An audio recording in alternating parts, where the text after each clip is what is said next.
That is an interesting theory, but mainly they say he got fired because this was after Jason Collins came out of the closet admitting that he was gay. He said that he wouldn't want a gay player on his team, and one of the high-level executives of the Warriors is gay. I'm not sure what position this person is in. I don't know if it's the owner, but I know it was a very high-level executive, and also he had issues with assistant coaches like Brian Scalabrine and some players like Andrew Bogut. Yeah. Yeah. So, I mean, I got mixed emotions about Phil Jackson. Obviously, he has rings and all of that, but I look at Mark Jackson, right? A guy like Mark Jackson, he took Golden State when they were scrubbed, right? This was off the Byron Davis era. He had to rebuild them, so he get Steph Curry. He get rid of Gilbert Arenas, and Gilbert Arenas was balling because he said he believed in Klay Thompson. Right. What else he traded? He traded some other stuff. Monte Ellis. Right. He got rid of Monte and said, I believe straight in Klay, and built that team, man. Definitely. No. Definitely. I definitely think Golden State would still have the same success that they're having now if Mark Jackson would have stayed as coach. I do too. I just think whatever. I'm just trying to figure out how, you know what I'm saying? They saying the Jewish management had a problem with a black Christian. That just don't sound right to me, but okay. My bad. So-called. I ain't gonna do that on your channel. Yeah, but it's just still a shock to me after all this time that no team has even contacted Mark Jackson for a job. I mean, look at the New York Knicks. They were looking for a head coach this offseason. Why they didn't call? I wonder why they didn't call him. I mean, he's from New York. Plus, he also played for the Knicks. I just don't get it. He New York alumni. Big time. It's just so shocking that nobody has even offered him a job or even gave him an interview. And he built the team that's right now one of the most recent dynasties in sports. Right. That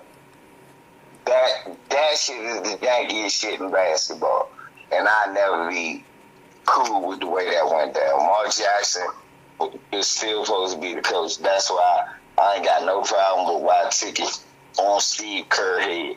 Now, I think Steve Kerr is a good man, but I just don't think he's a better coach than Mark Jackson. And I ain't mad at him for taking the job either. Shit, who wouldn't take that job?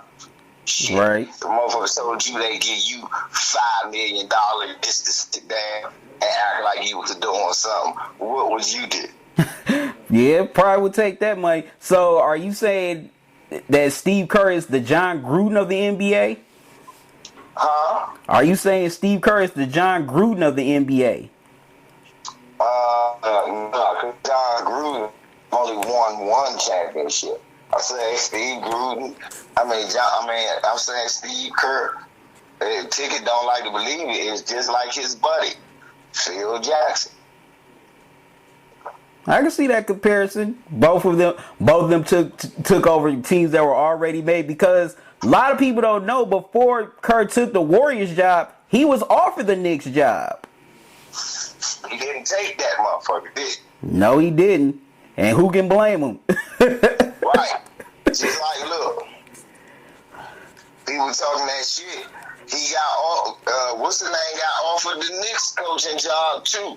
All he did was took the general manager spot, though. That was Phil, right? Jackson. Yeah, Phil was offered the head coaching job. He just took the GM job. He just took the GM job and said, I'm a finer coach. Get the fuck out of here. He knew. I said, yeah, Phil ain't stupid. I can't coach these motherfuckers. She was Steve Kerr. If Steve Kerr would have taken that job, Steve Kerr would be back on TNT right now. Right, exactly. They ain't taking that job, shit. Steve Kerr knew. Phil knew too. Phil just said, I need a GM. And I hired Steve, and it'll be his fault. Yeah, Steve Kerr said, the hell with this. I'm going out to the Bay. At least I'm close to home. Okay, now. Oh, go ahead. Continue. No, I said right, because Steve Kerr, remember that motherfucking general manager job out in Phoenix and how bad that turned out. Yeah. Definitely. Okay, so who are your 3 MVP candidates as of right now? Steph Curry, Giannis Antetokounmpo, and who would be my third?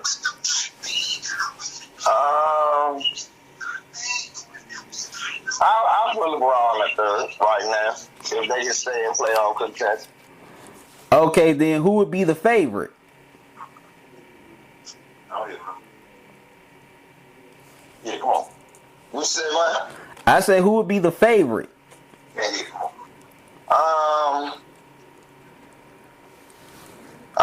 Who would be my favorite right now? Okay. I think it'll be Steph Curry right now will be my favorite. Okay. No.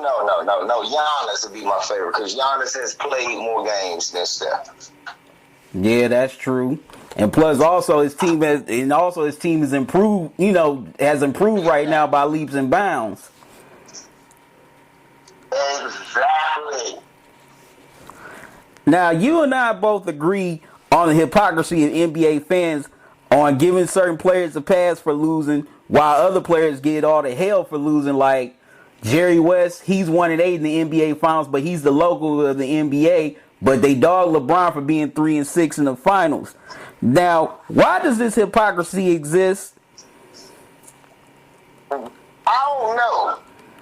Because the last time I checked, 3-6 damn sure ain't worse than 1-7.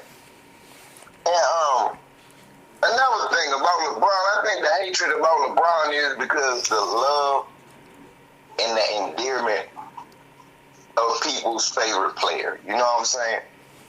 People have a bias naturally. And thanks to the marketing era that Michael Jordan came up in, and being one of the first to market himself like that, it put him in a position where they were able to sell to you. No basketball player is greater than him because look how much money we can make off of. Right. Now, when you find out Magic Johnson had a better win percentage all around, or you find out that certain people retired, and you find out people act like Michael Jordan, the first person with 6 rings. That's why they got to boil it down to, he never went to a game 7. Well, that could be interpreted as he never had no competition. That's true.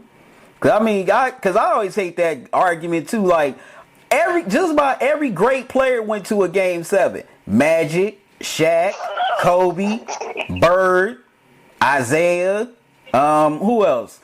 Olajuwon. So that's, when you say that, that's like you diminishing all those other players' greatness because they went to a game 7. LeBron went to 2 game 7s and won both. See? Magic went to a game 7, won it in Boston Garden where nobody ever did that. Right.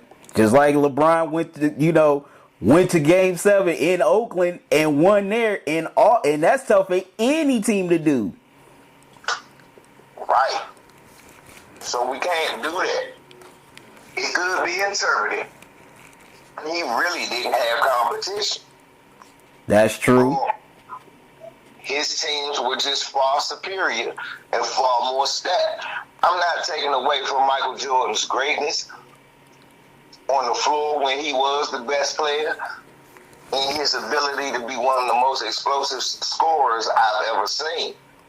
But I can't just look at that and go, okay, yeah, Man, he took over games. Yeah, sometimes he took over games to the team detriment. True. But we only remember the times they won. And then you talk about, well, he won 6 championships. Yeah, but he only went 6 times. What you mean only? Because Magic went 10. Right. That's what I'm saying. So, well, he won every time he went. Yeah, because he ain't go as many times as everybody else. Right. And also people make that argument if Jordan hadn't retired the first time to play baseball that they would have won 8 in a row. I really don't believe that because at some point, no matter how great you are, all great players lose. Magic lost, Tim Duncan lost, Shaq, Kobe, Kareem, Magic. Every great player loses, just like boxing. Every great fighter loses. Well, most great fighters, excuse me. Like Ali, Frazier, Tyson. Exactly. I tell people this. First of all, he quit. That tell you wasn't something left in him. Oh, well, he had a scandal. He was about to be suspended. So either way, they wasn't going to win, right?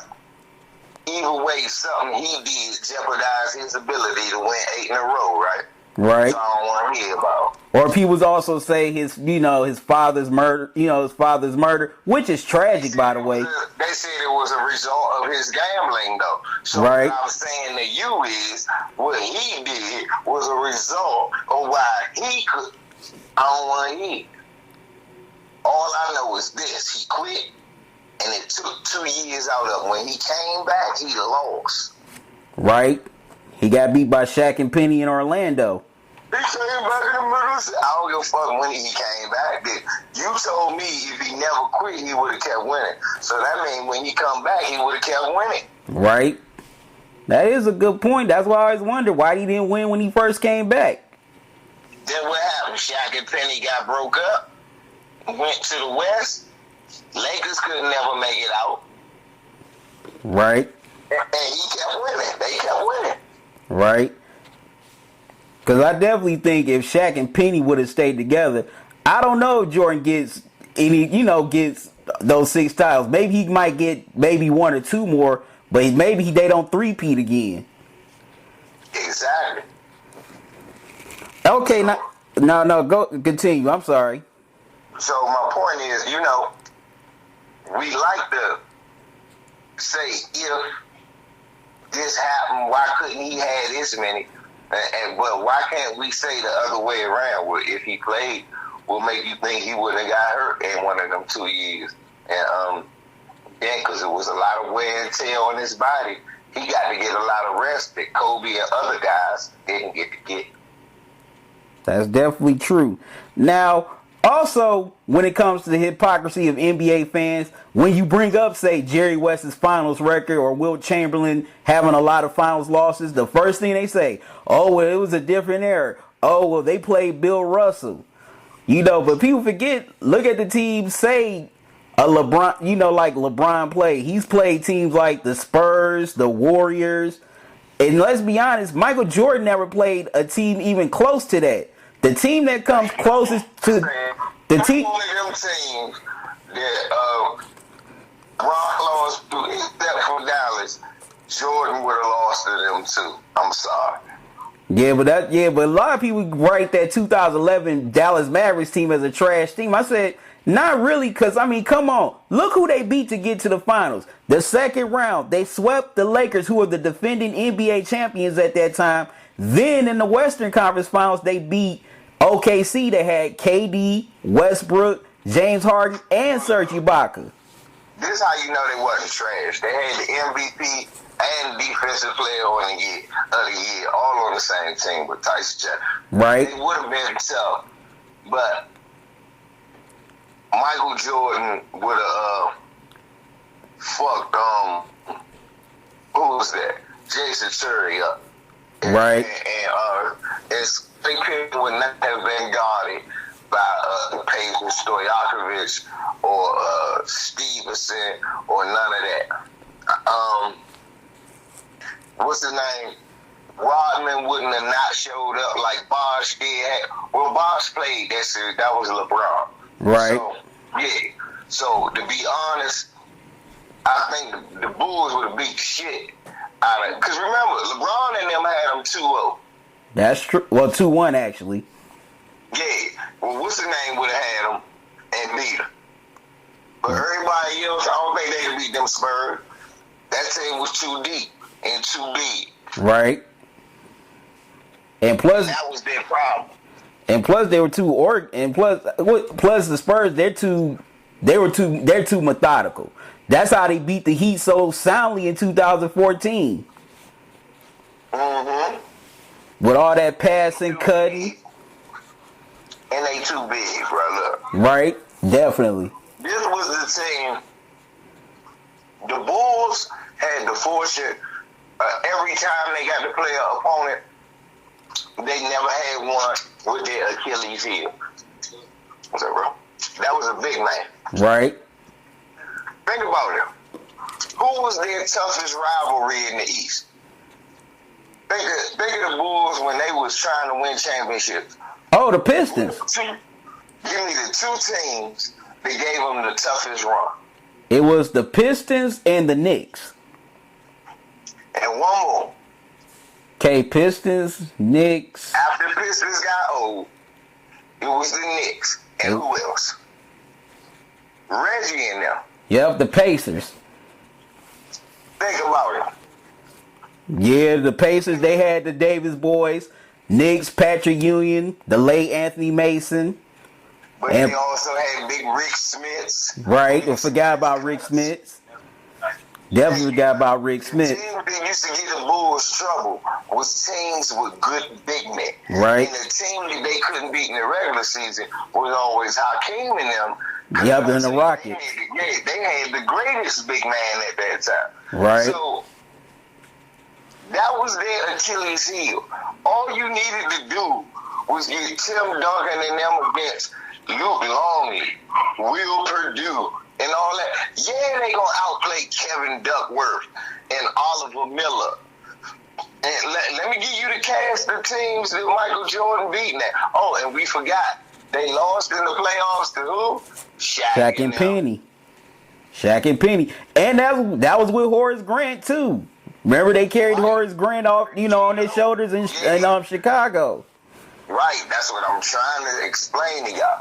They was lucky to have a fortune of either having the best big men and beat them already, and then go on. And when the problem with New York was, all they was Patrick Ewing.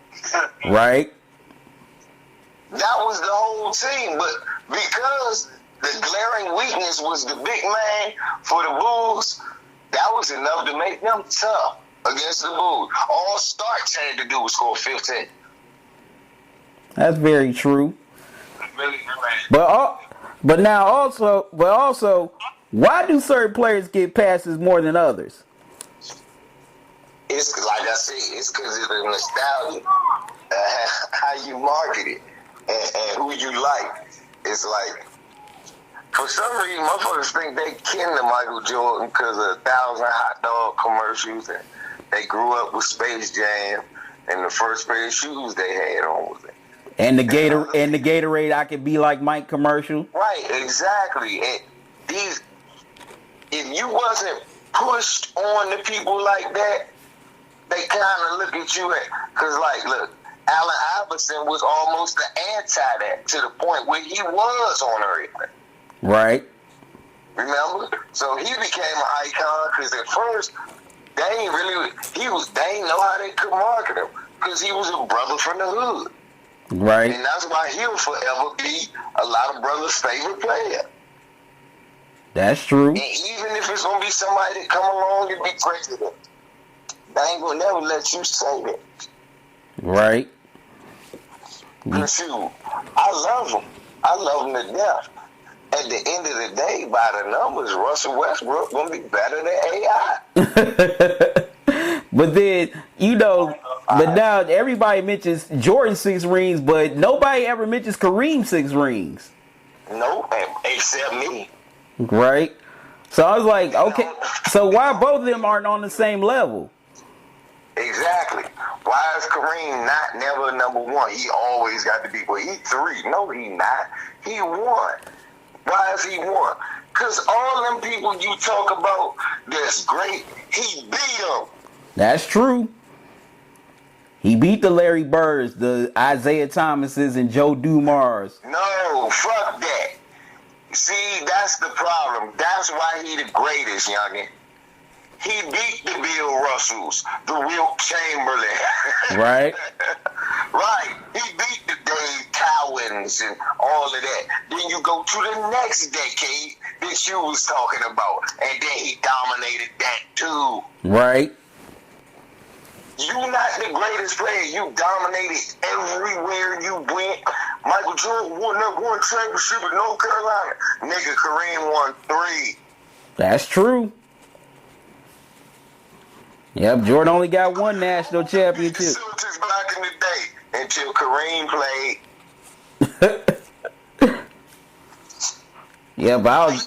I just don't get the hypocrisy. It seems like there's double standards in the NBA with head coaches too. It seems like the black coaches who have the success or the championships, like Casey Jones, Doc Rivers, Tyronn Lue, Lenny Wilkins, they don't get the same respect as white coaches. Why do you think the double standard exists? Well, because a lot of us weren't even considered to be real smart enough to be coaches, and that stigma still exists amongst the old white people that hire coaches. You know what I'm saying? Until you stop getting old ass white men who own teams that are in charge of hiring other white men who are then in charge to hire a coach to coach a bunch of black men. Who are they gonna pick? That's very true. Yeah, because look how say a coach like Don Nelson is always praised all the time, despite the fact he never won a title. He never even got a team to the NBA Finals.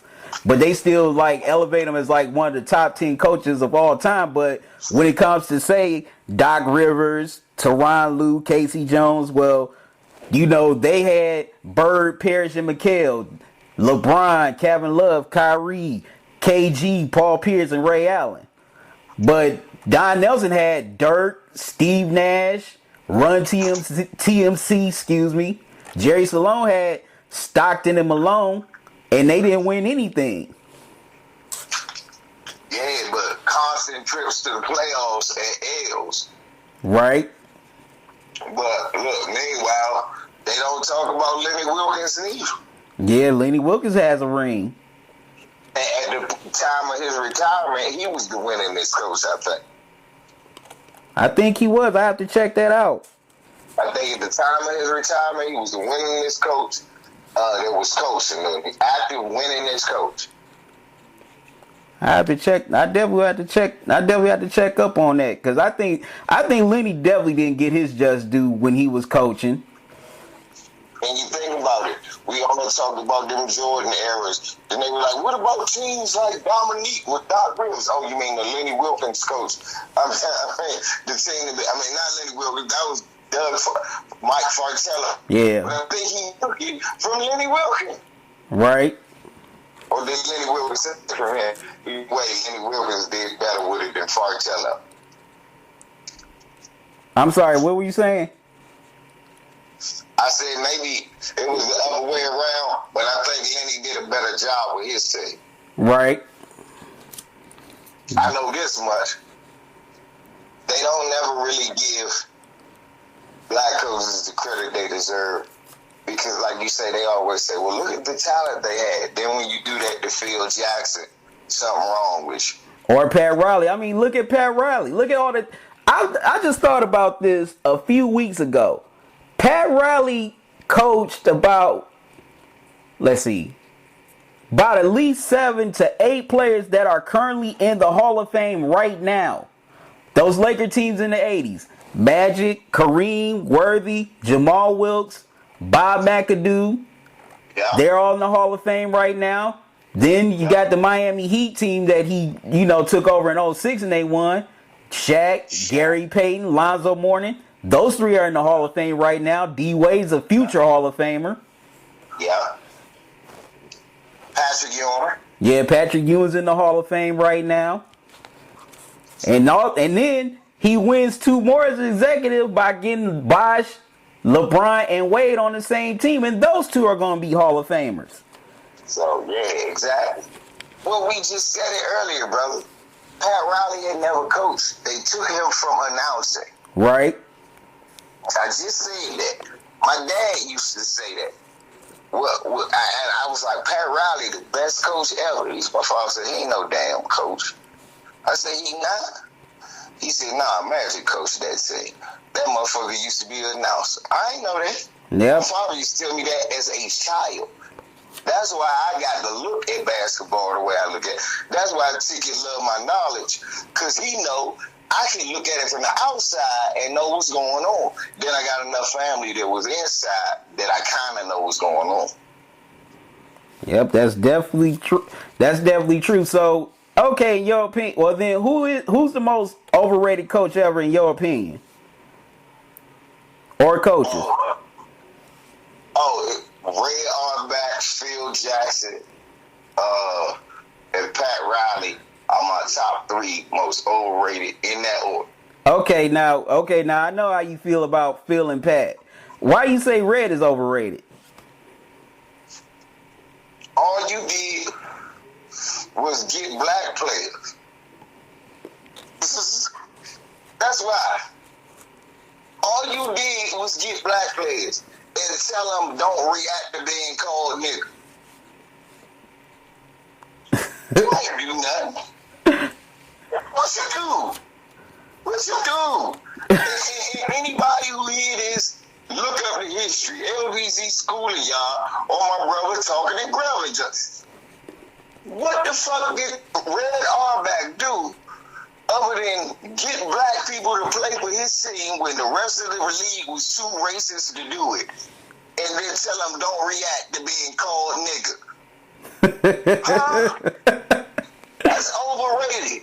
And then your team win the championship. Yes, you got a team full of niggas. Oh, okay. Okay, now a lot of people feel there's not enough parity in the NBA. Do you feel there's more parity and competition in the NBA back in the day or now? Now it is the competition getting back to how it was. I've been watching basketball since 1980. Seriously, I remember Magic winning his championship. I remember the Michigan State game. I'm that old, but I can remember that far back because I always remember chilling with my dad. So look, since I've been watching basketball, and I've been saying this, people have overestimated this. Oh, this competition. In the 1980s, it was only like 6 competitive teams, man. Let me name them for you. The Lakers, 5 championships. The Celtics, 3 championships. Look, the Sixers, 1 championship. The Pistons, 1 championship. You would have teams like the Knicks, the young up-and-coming Bulls with Michael Jordan and different players. They were all second tier. They were hoping to challenge the teams who lost to the Knicks. Who lost to the Lakers, the Celtics, and that was normally Houston, who was a second tier team. Because look, they went to 2 championships and lost. Right.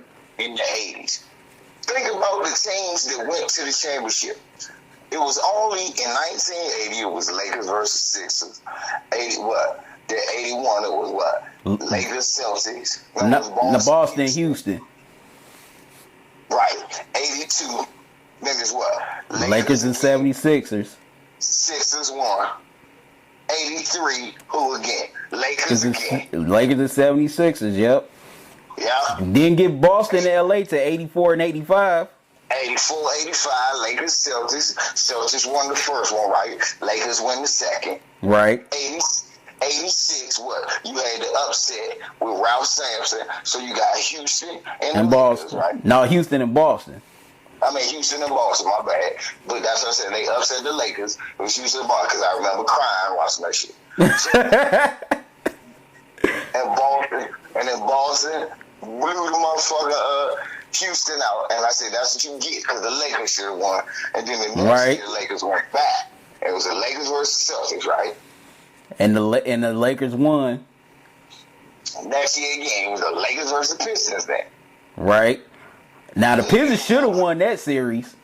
But no, they shouldn't have. And then the next year. You don't think so? Hell no.